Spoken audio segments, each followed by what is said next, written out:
Hello, listeners, and welcome back to another episode of Book Watch. We are diving into part two of Ready Player One, and we'll be talking about the key plot points. So we're going to go ahead and get right. Oh, well, first of all, I am joined once again by Jordyn. Hello, Jordyn. Hey. And Chris. Hi, Chris. Welcome back. Hello, I've got my coins ready. Let's go. Ready Player One. Okay, so the beginning of both the book and the film opens up with introducing Halliday's challenge and how this is a big Easter egg hunt in the Oasis, and the winner will inherit his fortune and control over the system. How do you feel about how the movie kind of introduced this information? Because the book was, the first few chapters kind of walks us through this information. I thought they were pretty Yeah, faithful. I think that the exposition of him just explaining what's happening is really close in a lot of ways, and so I think they did a good job with adapting that. you kind of have to just info dump just to get everybody on the same playing field at the beginning. So having it be like Wade narrating for us and like explaining the history of the world and how we got here, like it served its purpose. Like there was, I don't It's a know little what. depressing, listening to him Yeah. talk about the world they live in. I'm like, oh man, that's pretty close to reality. I mean, that's Yeah. a That's sucky really world we live terrible. in. That's really terrible. Sure would be crazy if something like that were to happen here. He talks about the wars and stuff that are coming up, and I'm like, oh man, that's like that could happen tomorrow. I mean, the bandwidth Yeah. wars and the energy shortages, and I'm like, oh man, that's so real. It is pretty scary. I mean, and we talked in the last episode about how this is only 20 years from now. And so it's Mhm. like I mean, if all we need is the virtual reality and like we could be on our way to Wade's Yeah. reality. Exactly. Just need somebody to come up with that. Come on, guys, somebody give us this virtual reality because this doesn't cut it. Yeah, no, I think the only one I've ever had is the one that like you slip your phone into.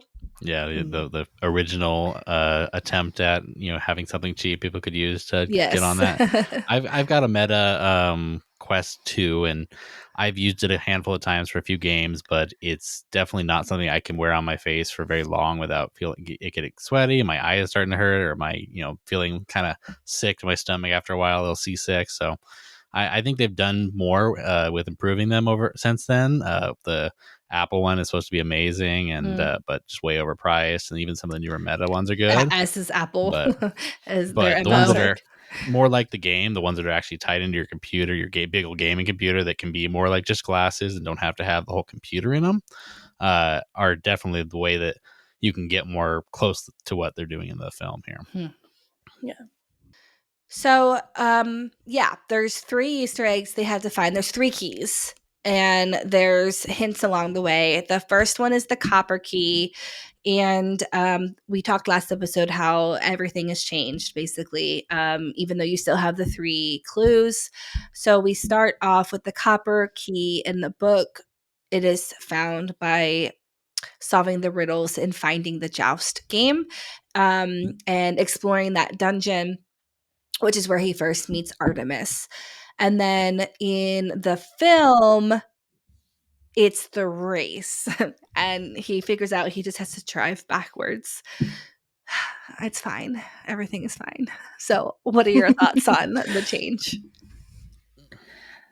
I think it makes sense because like the dungeon being on the planet that hosts like the high schools, like if you wanted to like age everything up a little bit and take away that school element and those scenes of him like sitting in class and like we said, info dumping the exposition for us, you have to have something else to take its place. And car race is as good as anything else. And so if you're not, because it's so tied together in the book, like where the key is on the planet with him being in school, like it is set up specifically for like a student to be able to find it. And so if I guess maybe they wanted to expand the world and make it more like literally anybody could figure it out and could find it. I don't remember exactly what they said the explanation was or how they figured out that it was something to do with this race. but whatever it was, I feel like it was kind of weak because Yeah, that I was don't just some like I don't random remember. person I found think it. wasn't it just a portal opened up and it took you to this race? That could be, but I think it was just some random person found that this was the race that got you there. Yeah, so just like it was just weak sauce, like, oh yeah, we have to do the race, Very. but they didn't really do a good job of explaining it, and so I think that kind of like discredits Halliday a little bit. Where like he really, we see throughout, especially the book, through every level, there's so much thought behind it and so much intentionality of like this is the challenge and this is why and this is how it ties in and they flow and they make sense knowing Halliday and everything that he really loved throughout his life, and so like honestly like the race itself is fun and it's entertaining and it's like whoa like, what's gonna happen, but like it was really disappointing because it didn't seem like there was that same level of intentionality behind it. Mm-hmm. And like we talked before that this is an action movie, so the race makes sense as an action movie sequence, but like you're saying, it took away the intentionality of it, but it also took away like the smarts and Mm-hmm. like everybody isn't competing in this race, and it just takes away what you need to know in order to get the first key. And it's just like, oh, he talks about going backwards in time, so I'm going to go backwards in the race, and it's just so convenient and silly. And then it's like nobody saw him go backwards, only Artemis saw him. Like, is this not being recorded? Are people not watching this and saw him not go? Like, it just seems too convenient. And I just think they could have done a better job. Like, it doesn't have to be exactly what happens like with the school and everything, but he still could have found a joust game and he still could have met Artemis in that way, because I just love that first meeting so much. Mm-hmm. And I think it just it takes away from their relationship. It takes away from the accomplishments of them figuring out this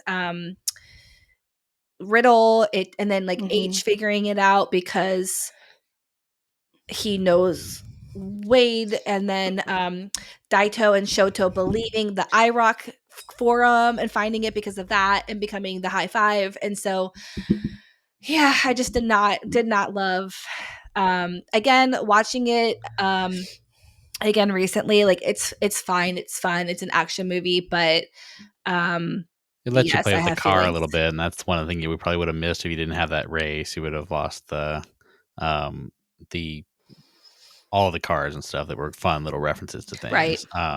But yeah, I would have loved to have seen the Advanced Dungeons and Dragons Tomb of Horrors be part of the story, but I wonder somewhat if that was a part of the Mhm. problem too, with getting the rights from Hasbro for to use all those references and all the That's information true. from that sort of thing could have been really difficult to get because they're so stingy with that stuff. Some of it's become open source, but some of it they really hold on tight to.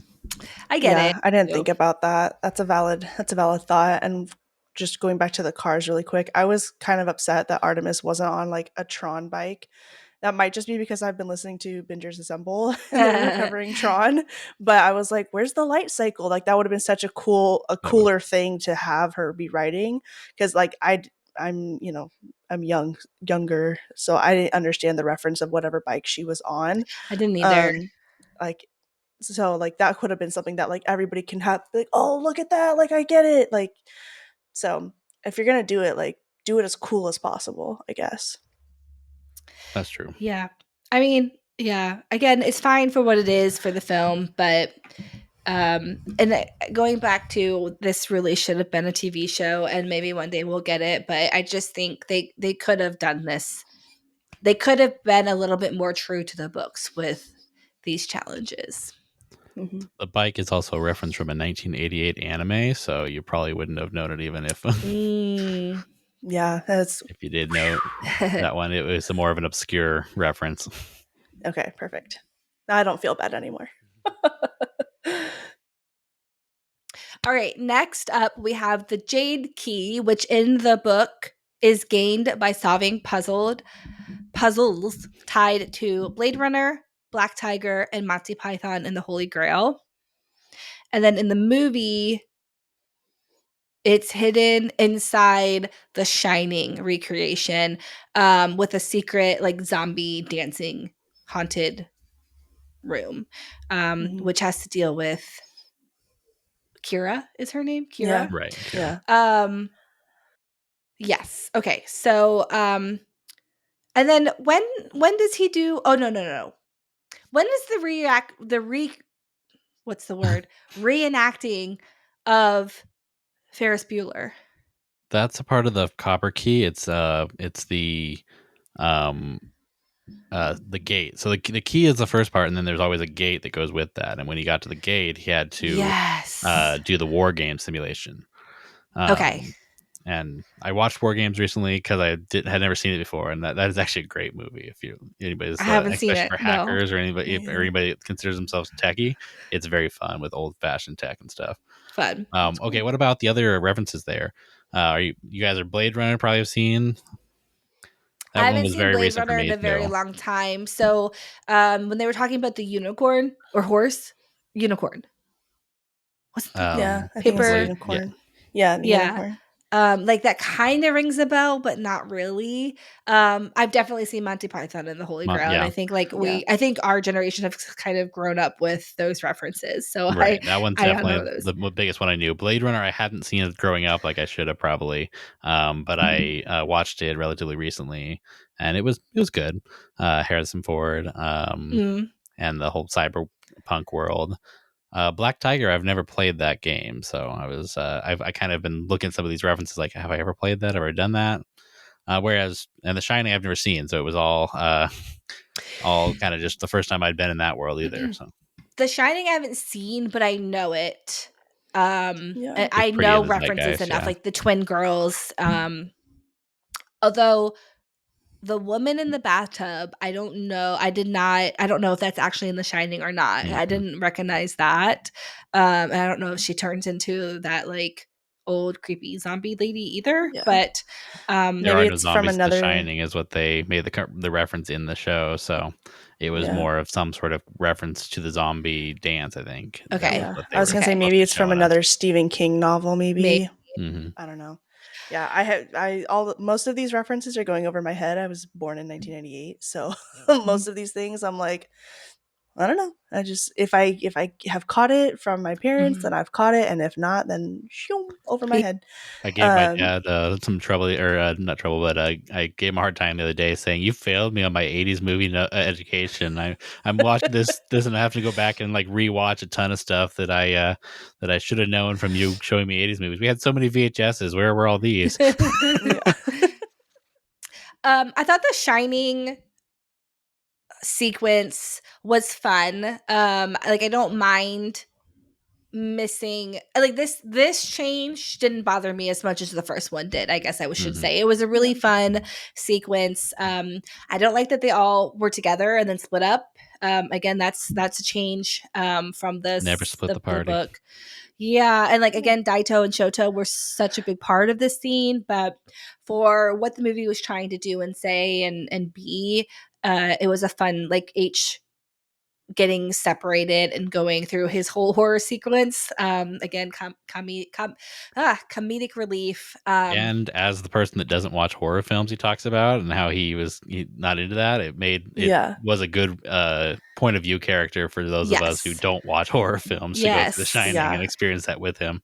I really identified with H in that moment because I am not a horror film person at me all. neither. So I was like, however H is reacting, that's probably how I would be reacting. In that I'm just freaking out the whole time. We're gonna have a hard time covering horror films since all of us are not I horror know film all the people. Stephen King. Well, I'll just watch them at like 10 a.m. Yes, We'll do a in live broad watch of those daylight. ones at 10 a.m. We'll all watch it together. Yeah. So we can, yes, perfect. Yeah. That there we way we go. can virtually hold hands while we Yeah, while we're exactly. terrified. Yeah. I thought it was interesting how the movie really like played up the like failed romance between Halliday and Kira because like in Mhm. the book it's like mentioned but like offhand like there none of the gates refer to her. Right. I think it's like the final password and the final gate Mhm. is Yes. her D&D character's name and that's basically it. Like there's no like major connection where Halliday has been like stewing on this lost love for his whole life and that's his biggest regret of his life is he never was brave Yep. enough to be with Kira. Like it pays off in the movie in the moment with Wade and Samantha at the very end in real life. We're like, I'm not gonna waste my life and I'm not gonna throw away my chance, whatever. Um, but it was like weird to like hyper focus on that. It gave me Yeah. like weird Snape vibes where like you got to move on, brother. Like we can't just keep hyper fixating on this one woman that you had a crush on when you were a teenager. Like we got to move on. We got to live our life. Let's just keep going, you know. And it's explicitly says in the book like he wasn't weird, like he moved on, like in the sense that like he wasn't continuing to pursue her, Yeah. but like having that weird fixation to create a whole challenge based around her, like for the movie to make that choice, I was like, that's odd and interesting, and I don't think I love it that much, especially when Mm. you match it with a horror film. Like, okay, Now, the second book does kind of relapse that a little bit, and you find that he okay. did obsess the whole time about her and stuff like Oh, that. But my bad. a little bit, well, yeah, and that might have been something. I don't think he'd written the second book, or he might have Mm. been just coming out around the time, and so it may Okay, have been something in his mind that as he was doing the adaptation, he put that in there in order to get that feel for got the you. story. But Mm. and Wade ruins his relationship right in the beginning of the second book too. So Yeah, and I think that's why I Nice. didn't keep reading. And like maybe they reconcile towards the end, but I think I was like so pissed at the beginning of the second book, and I'm like, wait, I'm not gonna. I just want my perfect little ending from the end of Ready Player One. I don't want to. I don't yeah. want to know anymore. So I'm gonna put this down. I might revisit it one day, but I love Ready Player One so much, and like there's like a big fight or something at the beginning. I just anyway, we don't need to talk about it.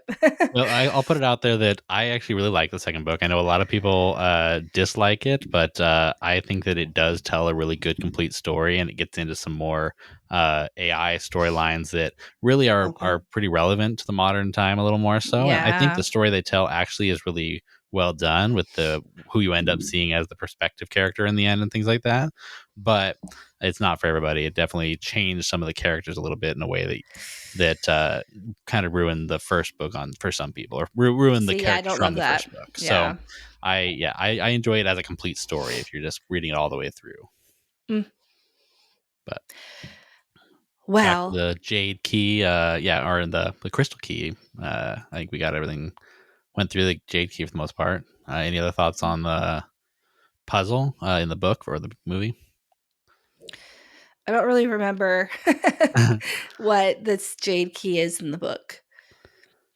That was the way they went about that in the book is he found the Black Tiger game in the arcade, I believe, or maybe it was in it. Oh, in Halliday's childhood bedroom, I think. No, that was the war games. Yeah, there's a lot of That's why there's things that so much that happen. happens in the book. It's hard to So keep it all because I don't know if I wrote this in the I didn't add this, but the extra life token is Oh, inside Halliday's childhood room, right? Isn't there a no, game? that's in his no. childhood arcade Yeah. that Okay. they Okay. The find, arcade, and he which is plays. He thinks that's going to be a key or a gate or whatever, and it ends up just giving him this token, and he forgets about it. Um, and then in the movie, he gets the spare life, and this is a really important piece later on in both the film and the book. Um, the curator gives it to him in the movie. mhm. It's just like, I think that um, the arcade and the like getting off track and finding that was a much better way to have that yes, it means experience. something. It's He not had to just do like Mhm. a something. curator be like, "Here you go," We and found it's Yeah. something just extra, yeah, that James yeah. Halliday put in the game that he didn't realize was there. And Oh, again, like I get that it's a movie, and like it is, like I said, it comes into play. Like you need that extra life Yeah. later on because they wipe everybody out, and that's the way he survives. Hmm. But it just felt so cheap to just he was just given it. Like he didn't earn yeah, it. He was given it. And I just don't like Yeah. that. Well, you said it earlier, Sarah-Daye, like it takes away from the characters and showing like how smart they are and how Yes. dedicated they have been to Halliday in the 80s and all of these references. Like Wade explains like this game I've spent this many days, weeks, months playing and practicing, and it took this much time to learn about it and the history, and like he just has all this information in his little grail diary, and it's in Yep. his brain. He knows all of these things. And so like for the curator to just be like, boop, there you go, dude. Yeah. Like it denies like that power of the character to be like, I own my stuff. I know what I'm talking about. I know what I'm doing. I'm every step of the way I'm earning it Yes. versus being it just being given to him. And that Mm-hmm. like I agree with you. That's kind of disappointing that Wade, the character, like he didn't get that triumph moment, and even Yeah. like that like necessary setback moment of like, oh, I thought this was it but I was wrong, so now how do I redirect myself, and what's next to try and to think about. Like, I think that would have been a good moment to have to show like some level of failure, especially because the timeline gets so squished, and so instead of it being over the course of months, it's now a matter of days Mm-hmm. Right. that everything is happening. Like, so to show that would have been a good way to show the struggle and like how everything has been earned by these characters, Yeah. instead of here you go, it's happening super fast. They're so like OP, they're so smart, they can just figure it out super quickly and stuff is handed to them. So that kind of Yeah. sucked a little bit. Mm-hmm. So I've worked out the timeline here of what we're missing from the second key. Um, it was the wrapper that the first key came in or something like that, or was the origami unicorn you were talking about for Blade Runner. The Yes. Blade Runner piece led you to the Zork game, I believe, or something like that, where the Captain Crunch whistle was important. Oh, The yes. hacker whistle, which is a really cool piece of history if anybody wants to look it up. Captain Crunch whistles could make long distance calls with the phone company phones that used a set of tones to actually control whether you had the authorization to do those things. So people were hacking using these whistles on the old phones. But so that's a cool part of history. And then, yeah, Zork led to the final key being that game you had to play, which got to the robot, the black tiger. Got it. And I did want to kind of jump around before we get to the last key, because a lot kind of happens. But let's back it up a little bit and talk about Parzival's and Artemis's relationship and the differences between how they met and how their bond forms and how they met in real life. Because it's mostly online in the book, and they meet a lot sooner in the movie than they do in the book. She's still pretty much adamant about not meeting and like, no, you don't actually love me, like she is in the book. But again, it's just, I feel like movies, and this is why I don't like a lot of books to be adapted into films, because there's just not a lot of time. Might be And on the their wrong relationship just podcast. needed more time. Yeah, I agree. Yeah. They definitely.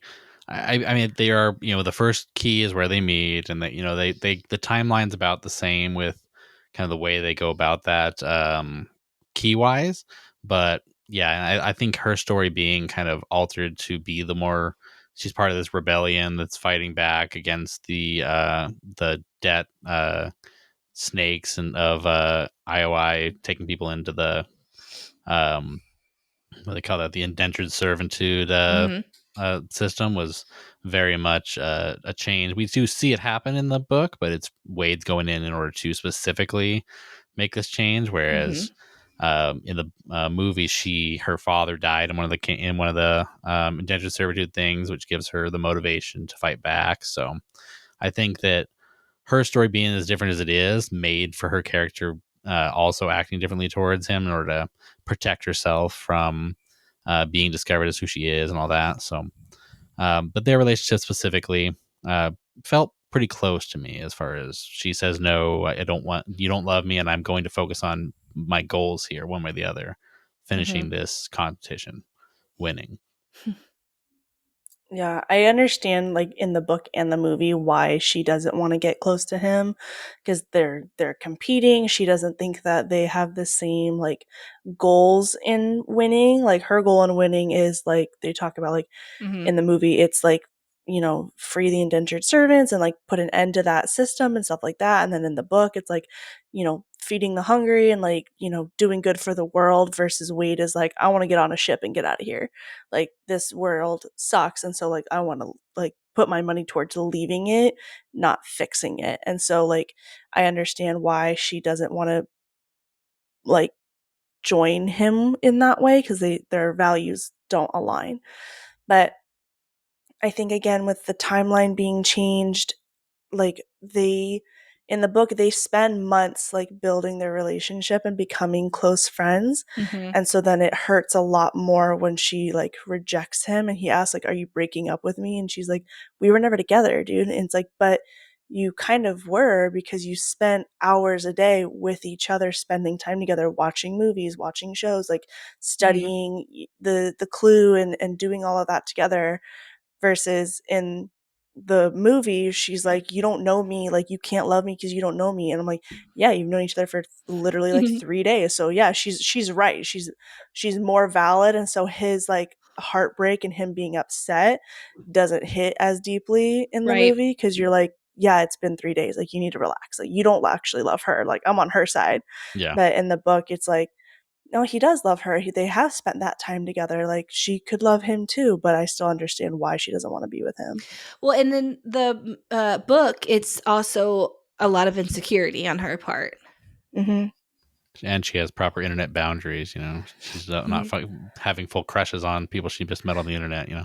Yeah. I mean, they talk Yeah. about it all the time. Like you could be like a 60-year-old man and her, 500-pound in a man basement. sitting in a Yeah. basement Yeah. named Chuck. So, yeah. So, I mean, they do make good points, but yeah, the timeline is so rushed in the film. And, again, like I would love to see this be a show one day where we can actually see their relationship develop.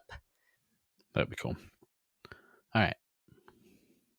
So the infiltration of IOI, in the book, Wade kind of plans it all out. And this is like months after he goes into this depressive state after Artemis kind of turns him down. He even alienates H, and he just, like you were saying, doesn't leave the apartment for like months and has to take the vitamin D and everything.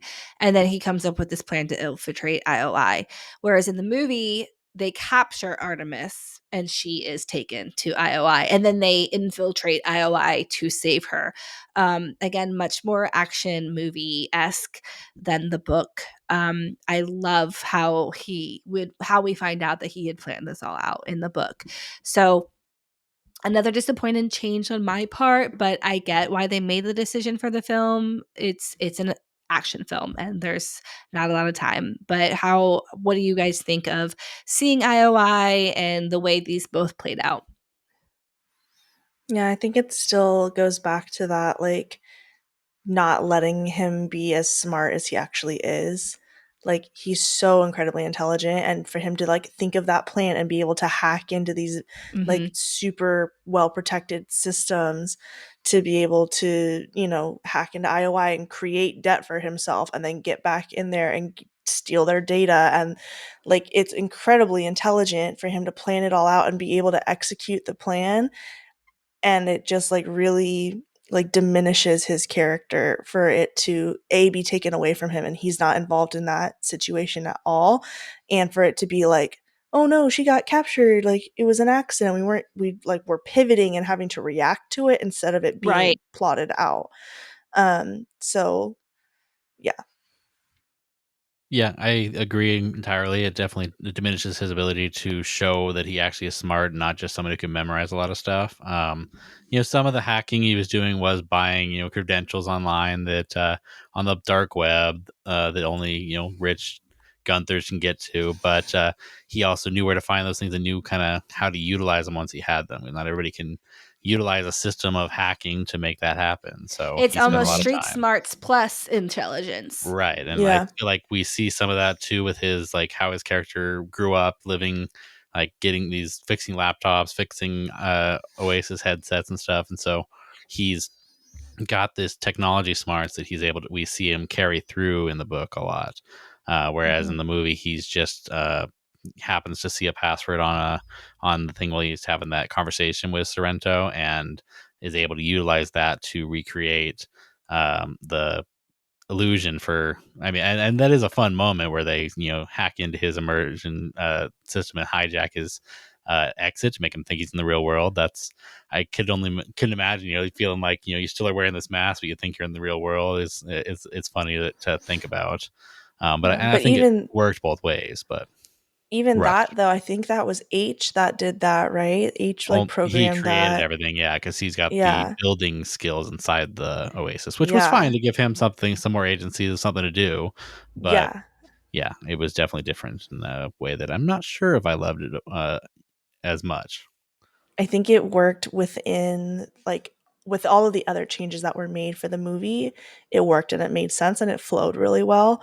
But again, like comparing it to the source material, it's weird to have all these changes be made and like that's not like the character is going to be inherently different because you're not giving him these opportunities to show who he is and what he's capable of. And Mhm. all of them too. Artemis, Age, like everybody. And again, the emotion that would have been there if we'd had this moment of him getting drug out of his house as a criminal, basically, because he created this persona for himself. You didn't tell us that he planned this thing. We just saw him get drug into custody by IOI in the film would have been just like, oh my goodness, what is happening right now? And then Yeah. seeing that play out on film of his smarts happening right in front of us while we think he's being tortured basically and put into slavery for the IOI would have been Yeah. fun That would have been really cool and to like emotional. have that suspense and that emotional like connection for the audience to be like, oh my god, like we're so worried about him, like what's gonna happen next? And then he's like, don't worry, I've got it all under control. Like that would have been like, whoa, like Yeah. it would have been super cool to I'm playing experience See, chess that. while this they're could playing be season checkers. 1 finale Mhm. cliffhanger. Oh yeah, Is him getting arrested and being like, I agree. "What?" Yes. Yeah. What am I gonna do? Yeah. So let's kind of combine the third key and the final battle because this is all kind of entwined.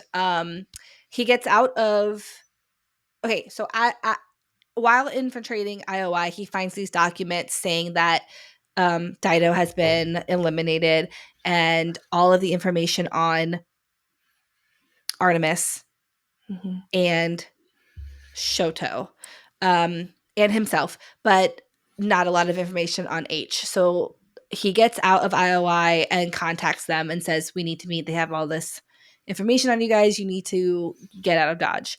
And then that's when wait, help me get the timeline here. It's when Ogden shows up in the virtual chat room, the Yes. basement, and he's like, I've been watching you guys. I've been, like Yes. seeing what's up. Let me help y'all. I'm going to send private jets to everybody. You guys come here to my rig so that way you're safe because at this point, like, Daito has been killed in real life by Mhm. IOI. Like, not just his avatar has been killed, but like, he's been thrown off of the balcony of his apartment in real life. So now, like, Wade is trying to warn everybody like your actual real life is in danger right now, Mhm. not just your avatar. Like you need to escape. So they're all in like public like internet cafes and like Oasis hookups. Like I think Artemis is like in it Airport. literally in the airport. Yeah. And Ogden is like, I've secretly been like spying on you guys for a while because I thought you were good heirs to Halliday's fortune and Mm. throne and whatnot. So I'll send private jets. We'll all meet up at Oregon Rivendell, and we'll take it from there. Yeah, and there was a couple of betrayals there too because he had to, he saw the file for Artemis, saw her picture, saw some videos of Mm. her, and so she's even now as she's trying to save her life, getting mad at him for you just had to look at the files, you couldn't have left it be.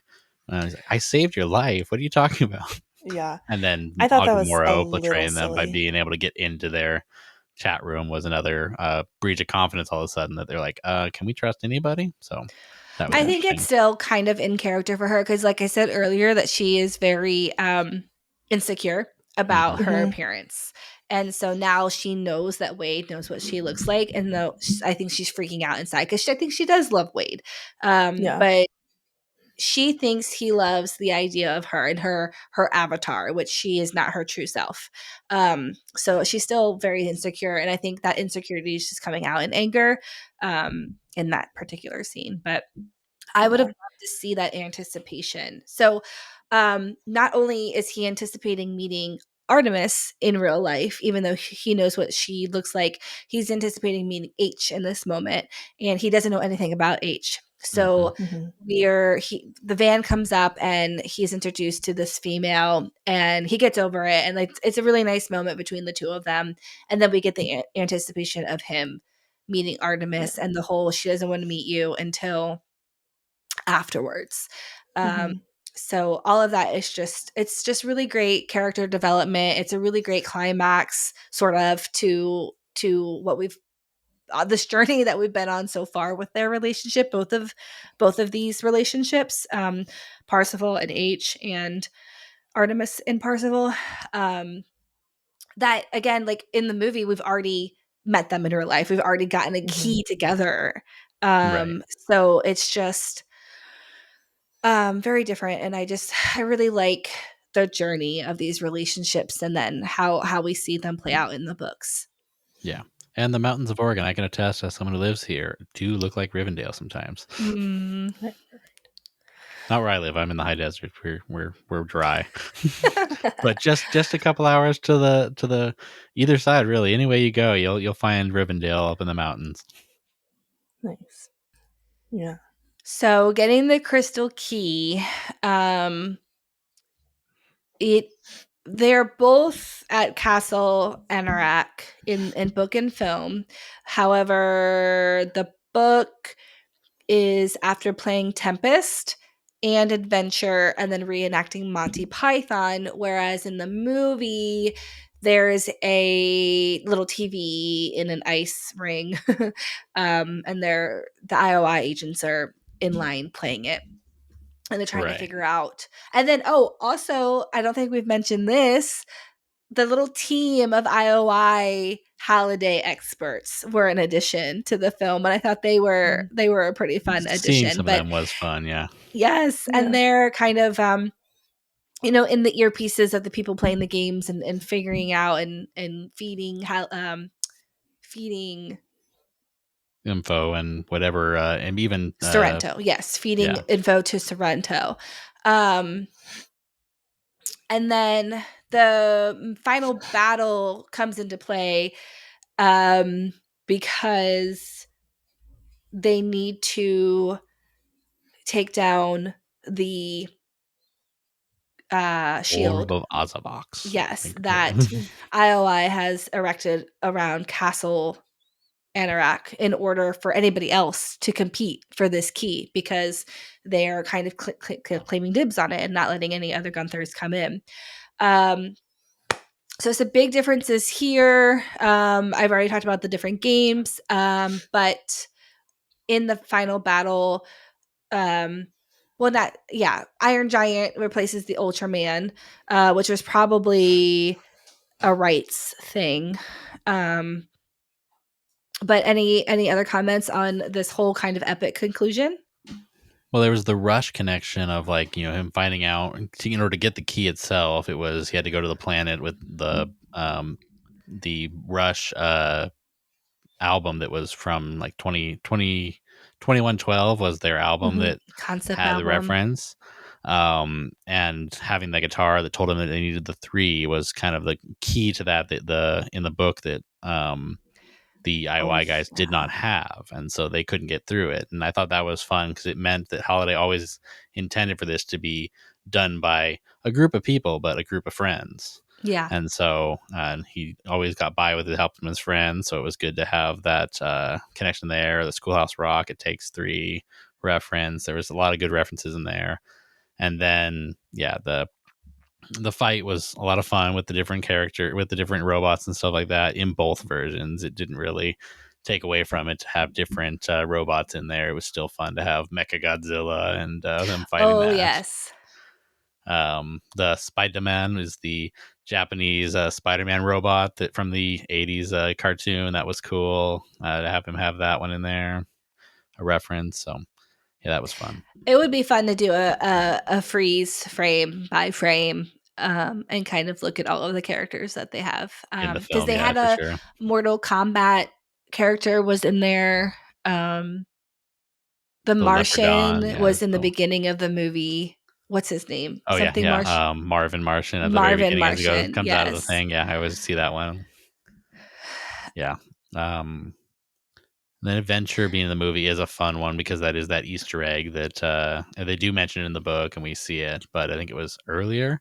Either Mhm. way, that idea that there was a hidden Easter egg that was the first one that was ever done that was hidden in there without Atari knowing about it was a good reference to pull from for this. Yes. Yeah, that was fun. And it was nice that they threw that in there because it wasn't actually the key.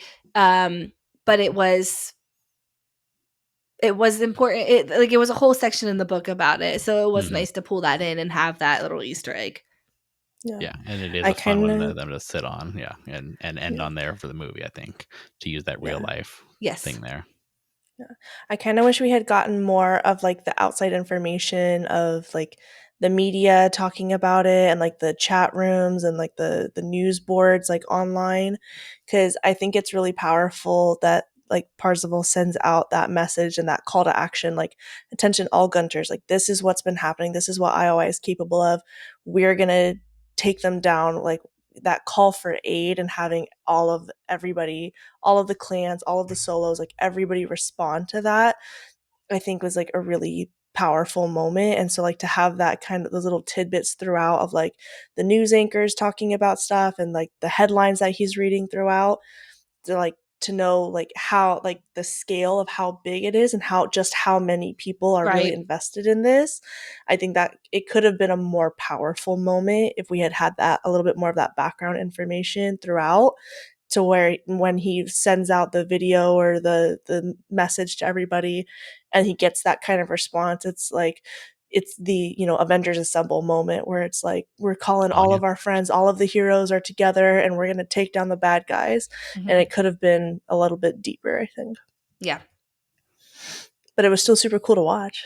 oh yeah. It Watching was them a all good battle rushed in scene. Like there it was is a amazing. good action movie. It really is. But Yeah, I think it just takes a lot of the heart from the book out. yeah, absolutely. And then the extra life comes into play before he gets the Yes. thing. That's awesome. And Yeah. I just feel like that wasn't as epic in the film as it was in the book because um they talked about earlier in the book, and I don't remember if they mentioned it in the film at all, but they talk about this massive artifact that Mhm. somebody bought and it's never been seen again, and they always wonder who bought it, and it's this Yeah. massive bomb thing that It will kills kill everybody. Yeah. all the avatars within a certain range. And again, going back to the coin that he got, that is the only reason why he survived. They killed all of the other high five, lots of other Gumplers, lots of IOI agents. Um, but because he has this coin, he's able to have revive a life. But he's lost everything. Like he doesn't have any of his armor, etc. Um, and they're already in the gate, right? Because they've already used the 3 keys. And this is when he has to. Tempest is the game he has to play in there, Isn't there another movie? and then Is there's the this the Monty Holy Grail? Python. Yeah, Holy Yeah. Grail Um, reenactment is right after that when he gets and to a they're certain all point. listening, like they're all with him through the earpiece, which is just a nice little moment that they're still there and like they get to watch him. Even and they're like, we can read you the lines if you need it, but he doesn't need it, of course, because he's Parzival. And that And was part again, of Ogden Morrow being able to link them all together. Them being together gave them an advantage there, and him being able to help them was Yeah. where yeah, that helped a Because lot. Sorrento has taken over another like Sixer avatar and is still like going Going for the through it same and thing, chasing yeah. yes, him. and he's only like So 9 minutes behind in the yeah, film. yeah. So there is still like, I think in the movie it kind of feels like Wade just gets to like take his time, and it's like it's all like we defeated, like everybody got blown up and it's over. So now I can kind of take my time. Versus in the book, it's like no, you Other still than the gotta real hustle, world dude. Like they're tension, still yeah. coming. Yeah, Yeah. Because in the movie they're coming after. He's coming after him, and physically he's like chasing Mm-hmm. the van to try and kill him instead, which Yeah. does add a little bit of tension there. Like, you're gonna actually just kill people over this video game, okay? right. But and there is some of that all throughout the Yeah. book, but the fact that he's in the game having to find this final little level and doesn't have that Yeah. fear for his life while doing that is kind of nice. But Well, And we again, never. Sorry, we never talked about it earlier, but like IOI blows up Wade's oh oh RV yeah, where he yes, lives with his aunt. Like we haven't mentioned that, but like that happens in both the book and the movie. Like, and that happens even before in the book they kill Daito. So like they have a track record. They absolutely are willing to kill people in real life to win this game. Like they are taking it that seriously, where somebody somewhere, whether it's Sorrento or people higher than him, they're signing off on these hits against people in real life. So yeah, the threat is definitely real, definitely there. 2 comments. One, the chasing in the van thing is another comedic relief moment because the van is like swerving and he's like trying to put the key in and he's grab the swerving, egg and then yeah. the Halliday's avatar is like, he's very funny. It's a cute little moment in the film.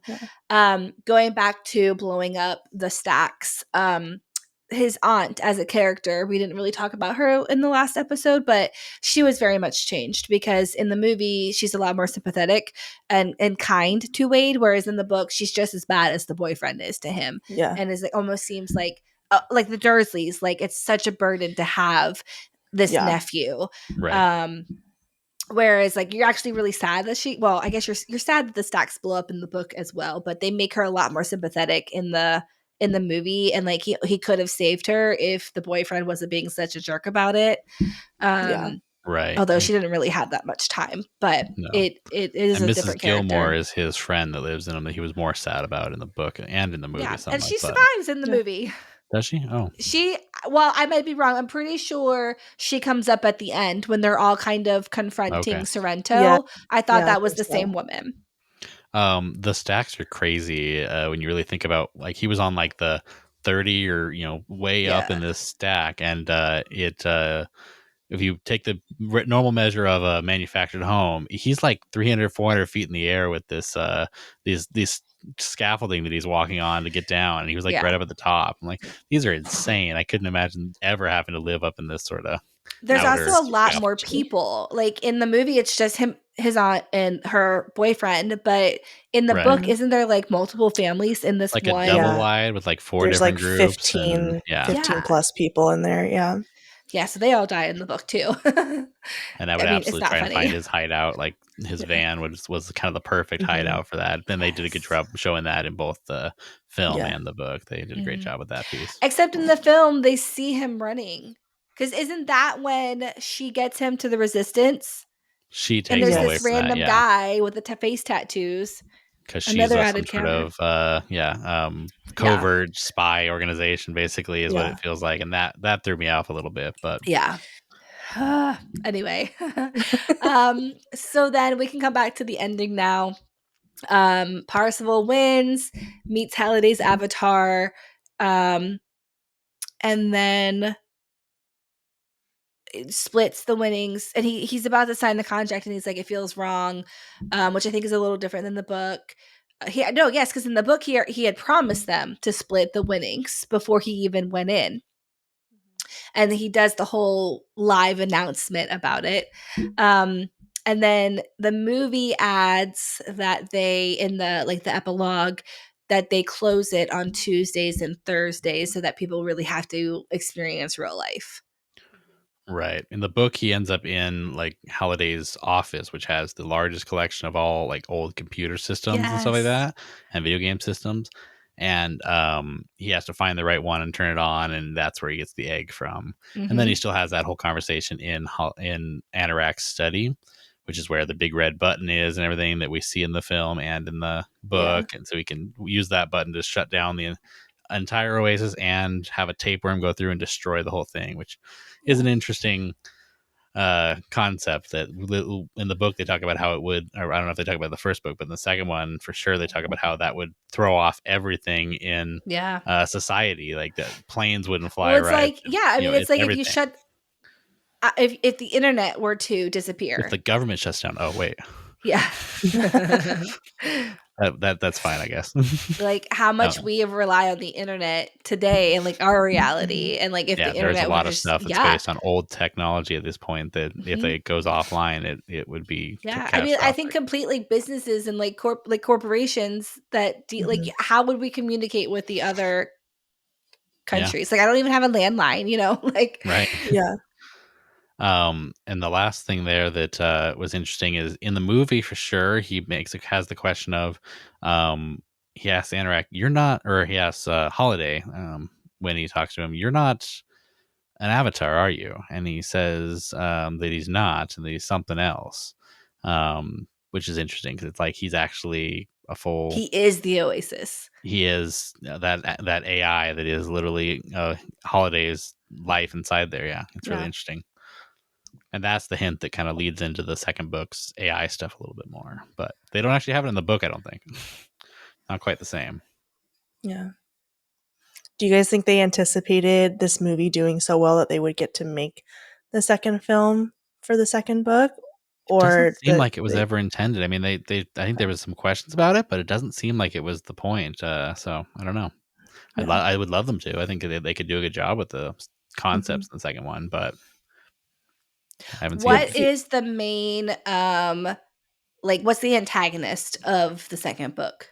Anorak is the Oh. bad guy of the whole thing.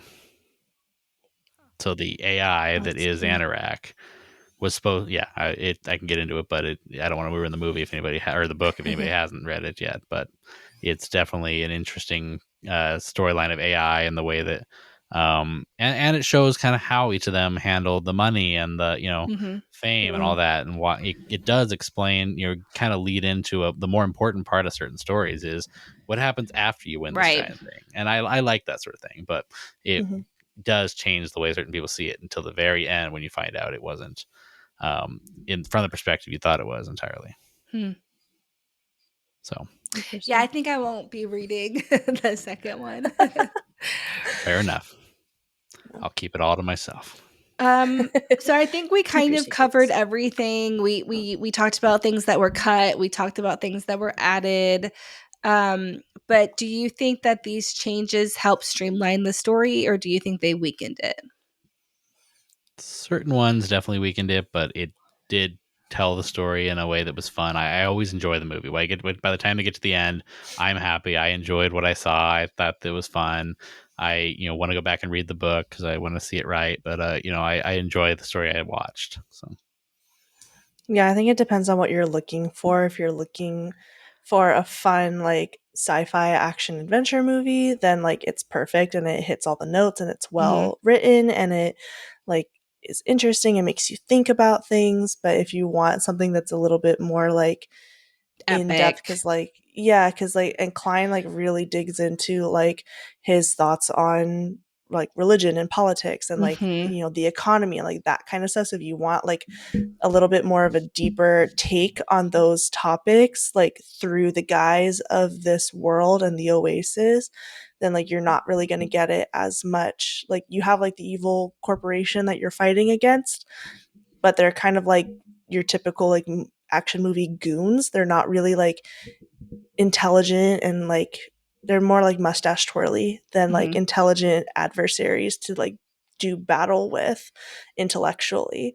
So if you want it to be a little bit more intellectual in this world, you've got to read the book. But if you just want to hang out and see some pop culture references and Yeah. pretend like you're in a video game for a couple hours, the movie's great. yeah. Agreed. But where was Yeah. the Will Wheaton as president of the Oasis? Yes. Why didn't we get a cameo of that? I want to see him, Yeah. on the screen, giving a speech inside the Oasis as he protects user rights. That would have been great. It Yeah. was fun. That is a fun little reference, especially with Will Wheaton being the The one audiobook reading it, yeah, narrator. It's a fun little Easter egg, if you will. yeah. Hmm. So should we get into our bookmarked moments? Hmm. Okay, Let's Jordyn, let's read every start with page. you. What do you like best about the movie adaptation? Honestly, the CGI, like it's really, really good. It's really immersive. I couldn't identify any moments where I was like, ooh, that's really bad. Like they probably should have done more, put in a little bit more work there. Like it's really top notch CGI. And I think it's so easy for movies to like cut corners in Right. that specific area these days. Like, and I love Marvel, but like any Marvel movie that comes out, there's always like a couple of scenes that you're like, ooh, that's Mm. tough. Like I can tell that it's CGI, but I didn't have any moments like that in this movie. So it looked really cool. It felt appropriate for what we were trying to do as far as like it being a video game. And so like they really nailed it. So shout out to the CGI artists for that. Chris? The DeLorean is getting to see a DeLorean that is turned into like his Ghostbusters version, and like Ecto, and you call it Ecto something one, was just so much fun. And I've watched some behind the scenes stuff, or an interview with Ernest Klein recently where he was doing a house tour, and he's got two of these in his garage that he's restored and does fun stuff with. He was driving one around that has like Star Wars stuff on it. He's done on Star Wars Day. He was driving it Wow. That's so around, just cool. seeing people. He's loves all the stuff from these movies. So seeing that he put this so much of his heart into this movie, and we get to see that on screen, is so much fun. That's really cool. I have to agree with Jordyn though that the CGI is my favorite part of the adaptation. It's a really beautiful film to watch, and you're right. There's not a moment when they're in the Oasis that looks bad, but that does bring me to my least favorite aspect of the adaptation, and that is the avatars for IROC and for Artemis. H is fine. Like he's not the same, but I don't mind his avatar. But I really don't like Artemis's avatar, and IROC really. I mean, IROC's character makes me mad. Just all of it. But Jordyn, what is your least favorite part of the movie adaptation? Um, Probably the hyper focus on Kira. It just didn't feel necessary. I feel like you could have still made it about the Shining and Halliday's past without like giving that weird like attachment to this woman. Like she's at this point like in the story, like she's died, like let her rest in peace. Like we don't Sure. need to keep talking about her and bringing her up, especially when it's like you were in love with her and then your best friend married her. And, like there's just a lot of like weirdness there that I could have done without Mm-hmm. personally. So I wish we had found another avenue to get us from one key to the next. That's Fair. fair. My least favorite would probably just be the losing some of the important references to content they probably couldn't get for the film, like the D&D references, and some of the games were not really shown in a way that would have made the arcade games more relevant. And I wish we would have seen more of that 80s culture Yeah. on screen a little more. So if we could have gotten a more full view of the war games interaction. I mean, obviously those are full films on their own, so having them in a film is tough, but that's the sort of stuff that I loved in the book, seeing them really dig into this history of the 80s and in pop culture, and we lose some of that with the way they had to go with rights and all that for the movies. Yeah. Yeah. Okay. And what is the most memorable moment of either the book or the film or as an adaptation, Jordyn? Um The question that makes all memory go away. Every time, and I know it's coming, and it still gets me. I think for me, it's the line, the last line that's in like in the book and the movie, where it's like reality is real, and so like there, because ultimately you're left with this feeling that like yeah, the Oasis is great, and like that kind of technology can be great and beneficial, but you have to live in the real world because Yeah. reality is real. That's where you can fall in love and have true connection and true friendships. And so that line is what's going to be the most memorable thing for me, is reality is what's real. And so like stay in reality, or at least ground Stay yourself connected, yeah. there. Yeah. Touch grass, basically. Yes. What about you, Chris? I wrote a note the other day because it made me laugh when I was listening to the book again. I think it was one of the things from Halliday's journal, or his Anorak's almanac, or whatever they called it. Mm-hmm. It was the line that people who live in glass houses should shut the f up. It's like Mm-hmm. Mm. that's good. I like that. And yeah, just connected with what I was. I don't know. I was driving and I started laughing, so I made sure that I noted that one, bookmarked it. I think my favorite moment is when Parzival and, or I should say, Helen and Wade actually meet in real life. I know that H has a lot. I'm sure she's very intimidated by the meeting because she knows that she's been lying to Wade, but they are best friends still. And I just love that Wade is very accepting. Like he takes a minute to be shocked, but then he accepts it. and he accepts Mhm. her. And they have this whole conversation about how her mom influenced her to not be a Black woman in the Oasis. But then when she comes out as a gay woman, her mom does not accept her. And they have not spoken since. But Wade still accepts her. And it's just a really nice moment between them. Like their friendship still shines through, Mhm. so I'm always big on the friendship storylines, so that just makes me really happy. And that one was great, especially with the way that prejudice can sneak up on people and families and things like that. It was nice to see that Wade didn't have that problem. Yeah.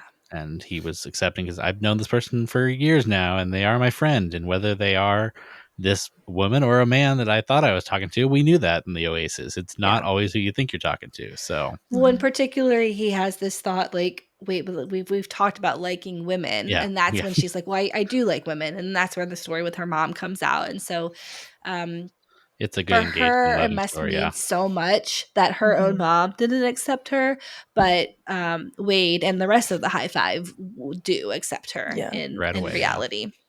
Yeah. And that makes me sad that that whole thing was taken out of the movie. Mhm. Yeah. None But of that again, happens in the like, movie.